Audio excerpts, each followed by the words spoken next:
आमर तो मु बेलू गोटे कथा स्टेटमेंट देइथिले पाग उपर कार भरोसा ना आम कही जदि आमको 5-7 दिन भल समय मिले आम घाईटा को पोती देबू तापर तो आम कल राति 300 खंड लोक कम दिन में करते पूरा 3 शिफ्ट भी कम को चली जेहेतु एक्सेस पानी आइला आम कंट्रोल बहुत चेष्टा कर एक्सेस पानी आइला आम टिके अल्प टिके गोटे जगार टीणा बाहर की चली आपन तो देखुं कम दिन राति 24 घंटा चली आदि पानीटा पुणी कौन शुणा मिलूँ आज रात की पुणी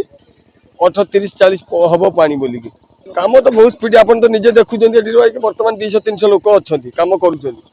बाली अखा पैकिंग चलती सब तो कम चली आप तो देखुं आम तो कौन कह जो दिन घाई है घाई कम चली घाई कम जिते जोरदार भाव में करवा कथा सेते जोरदार भाव में कम कराई जदि काली पानी 1000 क्यूसेक पानी छड़ा न जाई था हुए तो जो साइड आप देखुं बला भसई नहीं से बला भासी न था से बला जो भासी से पाखापाखि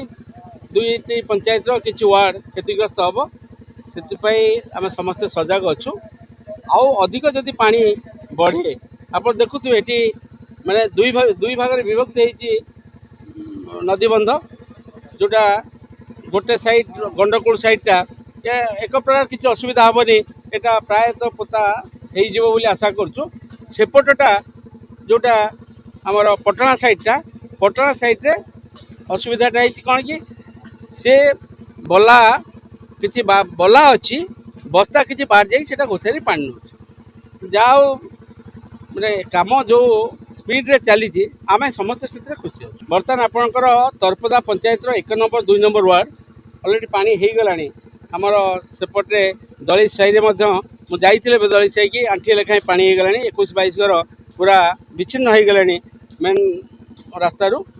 आउ पानी जहाँ आकलन आम भावुचे जदि पानी बढ़ तरपदा पंचायत पाखापाखि